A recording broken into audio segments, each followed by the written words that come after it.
What if we told you that a tiny West African nation that is frequently disregarded in the world of invention had just accomplished something that even more developed countries haven't done?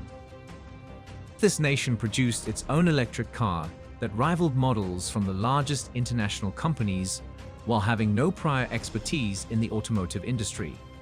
The first domestically produced electric car was just unveiled in Burkina Faso.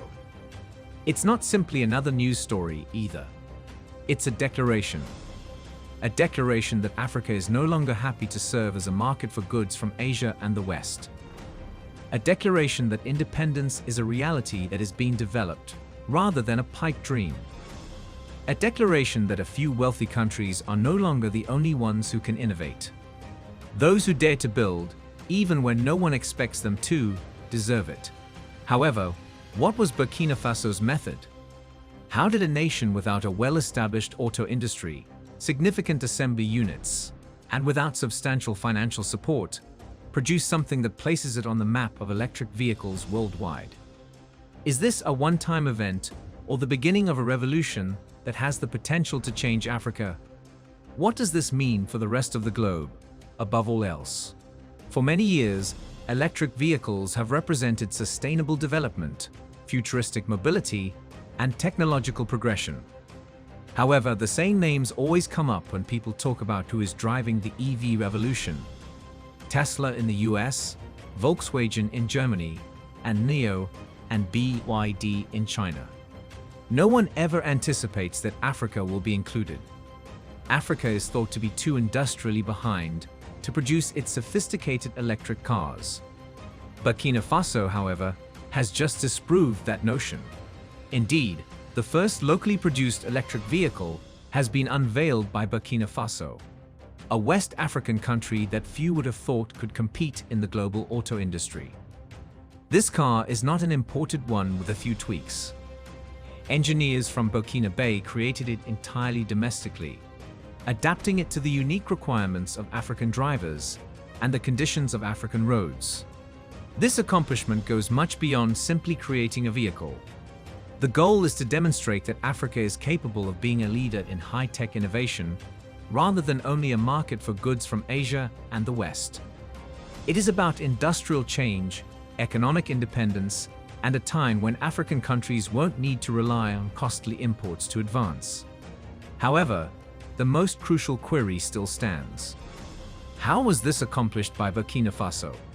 How could a country with no prior car industry expertise accomplish something that even more affluent African nations have found difficult to accomplish?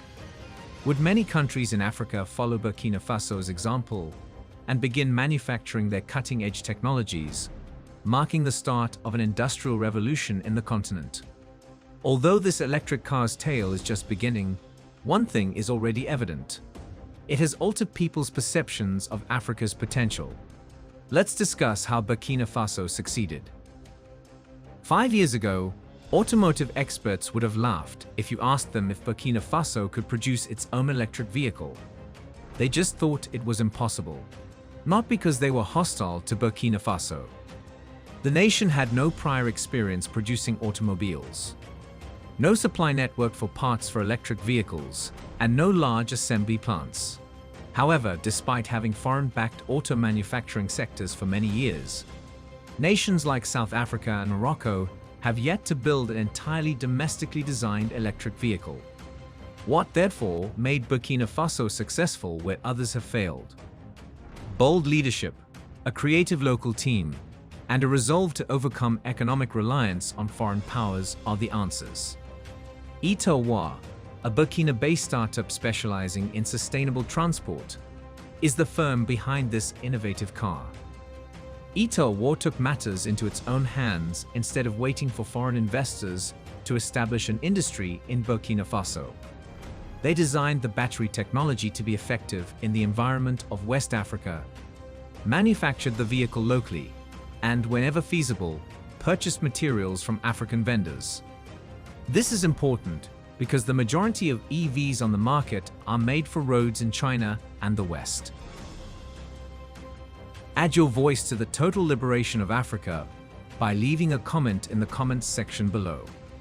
Do not forget to like and subscribe for more informative videos like this one. Let's proceed. The vehicle from Traore was designed especially to meet the particular driving difficulties in Africa. The figures are striking. The fast charge time of 30 minutes is comparable to that of Tesla's charging method. This is not an attention-grabbing symbolic project. This is a competitive, serious electric car that satisfies contemporary efficiency requirements. Burkina Faso's accomplishment is all the more remarkable because it does not depend on foreign firms for battery technology or assembly. Even in more affluent countries, the majority of international automakers still rely significantly on China for EV batteries. Instead of taking that step, Burkina Faso decided to create and produce the technology domestically. In addition to keeping earnings domestic, this choice enhances Burkina Faso engineers and workers' technological proficiency.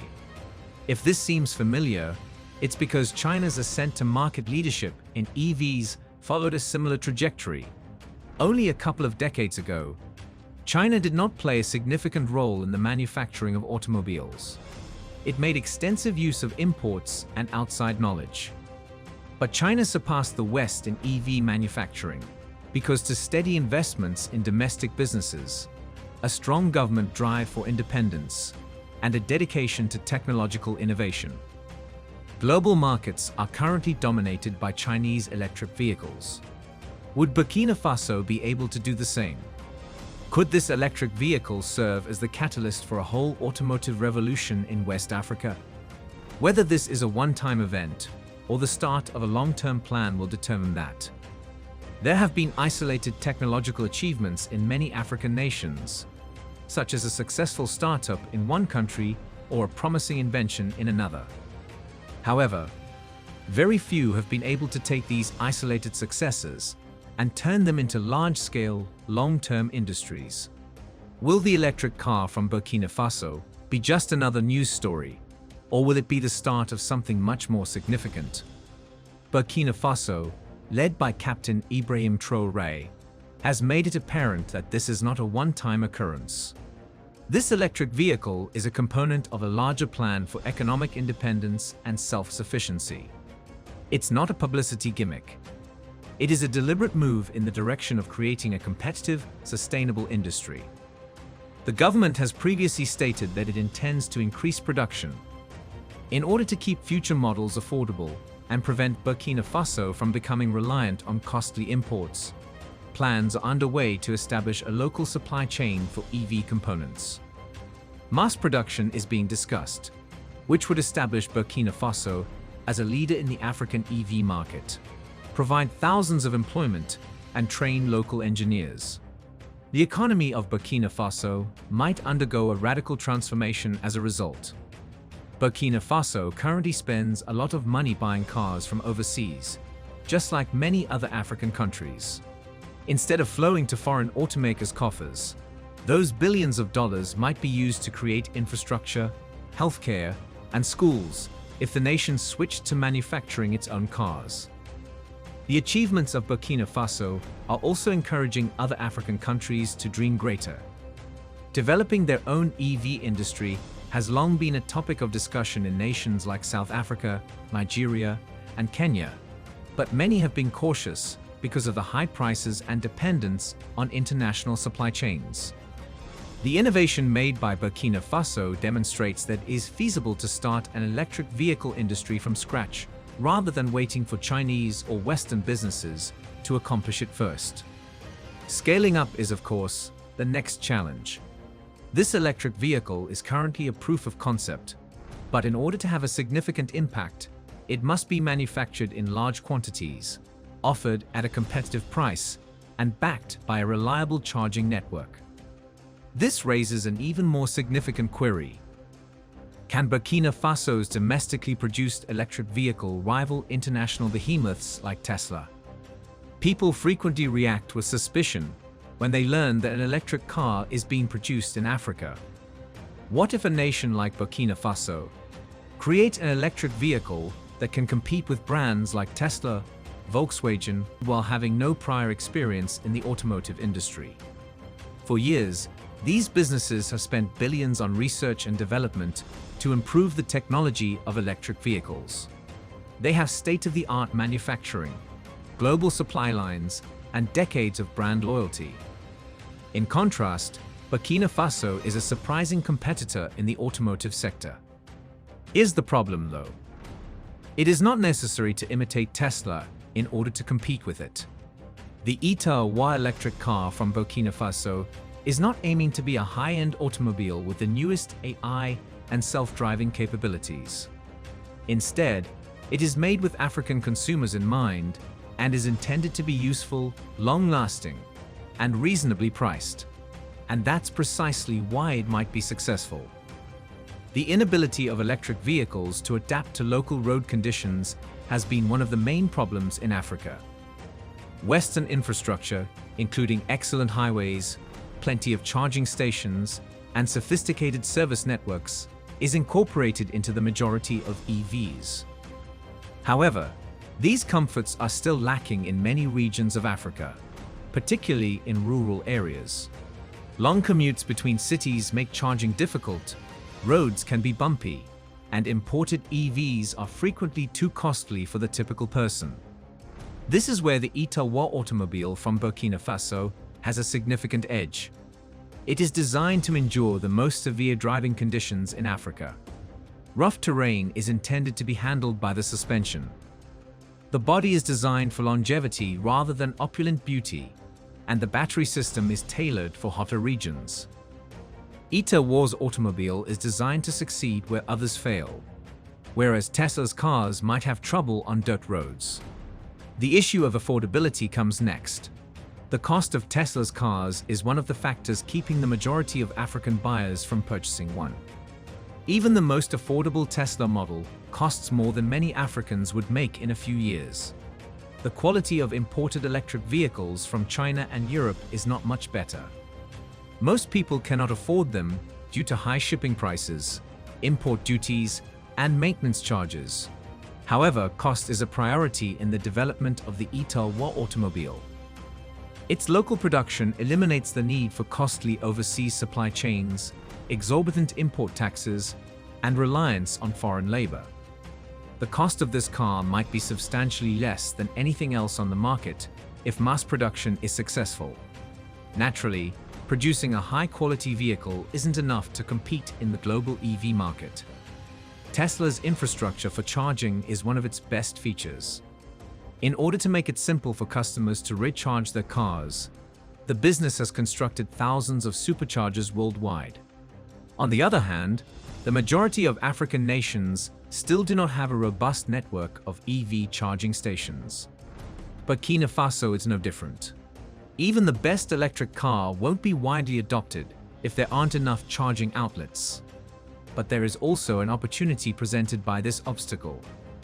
In regions with unstable electrical networks, Burkina Faso might use its plentiful solar energy to build a network of solar-powered charging stations, increasing the viability of EVs. Burkina Faso's EV sector might be based on clean, renewable energy rather than fossil fuels, which would further lower costs and have a smaller environmental impact.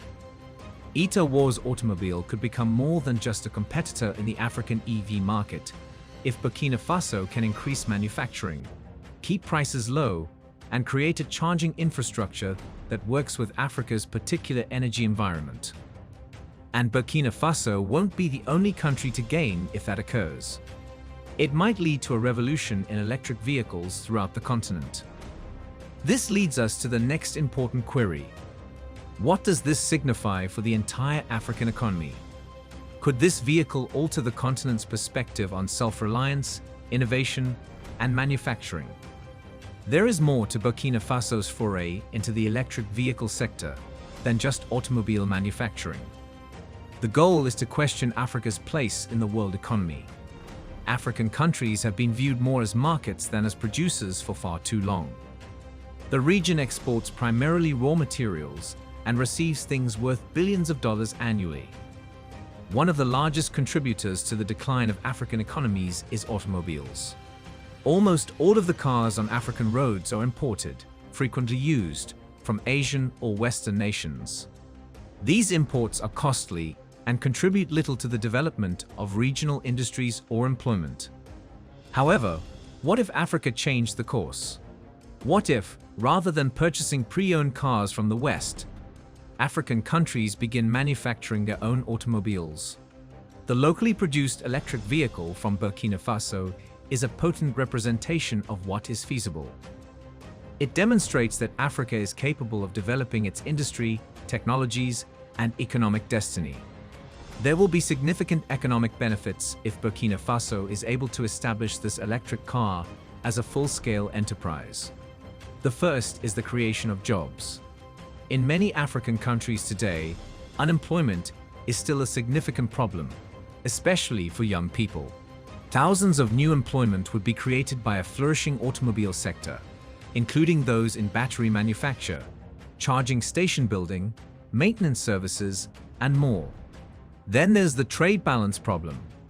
Burkina Faso can lessen its reliance on imports and keep more money domestically by manufacturing cars domestically. A more integrated regional economy where African countries trade with one another rather than constantly looking abroad could result from this change, which may also encourage other African countries to follow suit. However, the effects extend beyond economy. A change in psychology is taking place. The rest of Africa is receiving a message from Burkina Faso's success. It is demonstrating that innovation is not just found in China or the West. It demonstrates that African countries can develop their industry without waiting for outside subsidies or investments. They possess the ability, means, and foresight to complete it on their own. Already, other nations are paying attention. South Africa, Nigeria, and Kenya have all taken steps to advance their electric car sectors. The success of Burkina Faso, however, may provide the impetus they require to advance.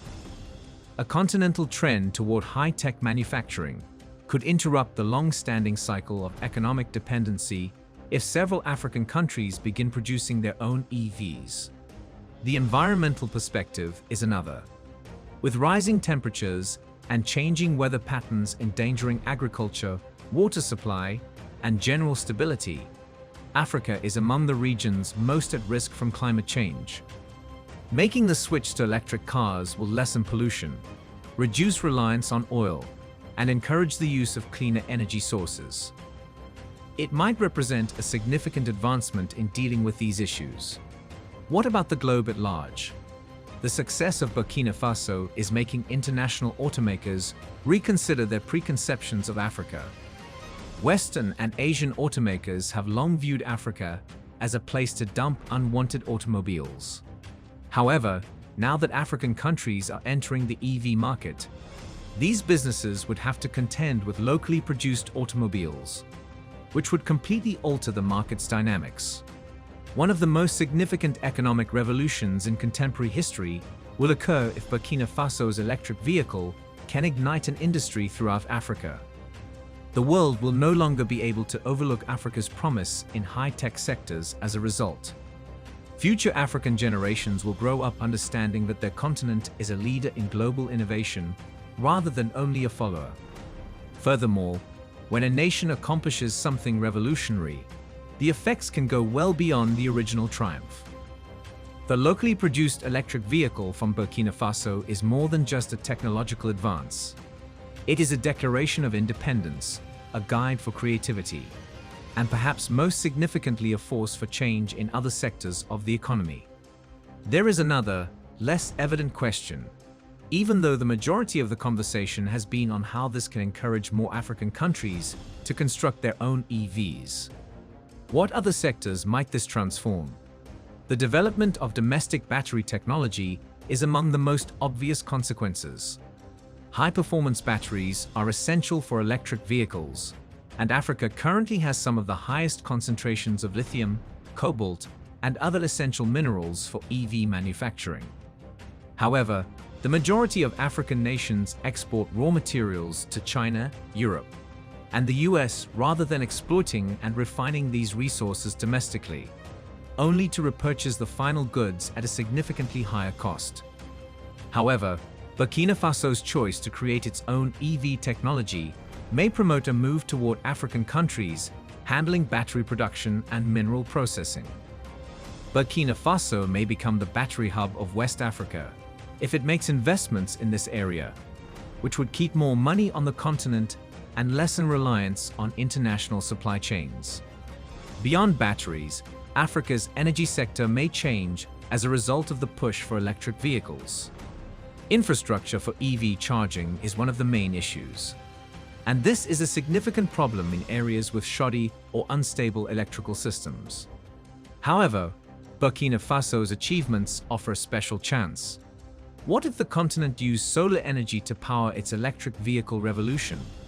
Although solar technology is still in its infancy in many parts of Africa, the continent possesses some of the world's greatest potential for solar energy. African governments may be compelled to make larger investments in solar farms and decentralized energy infrastructure if EV usage increases, resulting in a cleaner, a future with more sustainable energy. The issue of workforce development and education also comes up. Africa has always relied on outside technical know-how to manage high-tech sectors. But as more African countries invest in EV production, the need for qualified engineers, battery scientists, and software developers will increase. To prepare the upcoming generation of African innovators, universities and technical institutions will need to broaden their curricula. Africa may eventually be able to compete in industries other than electric vehicles as a result of this, improving its position in the global IT sector. Then there is the more general change in culture. African consumers have been indoctrinated for decades to think that the best items originate in China or the West. Because they weren't foreign, locally produced alternatives have frequently been written off as inferior. However, the popularity of Burkina Faso's electric vehicle is altering this opinion.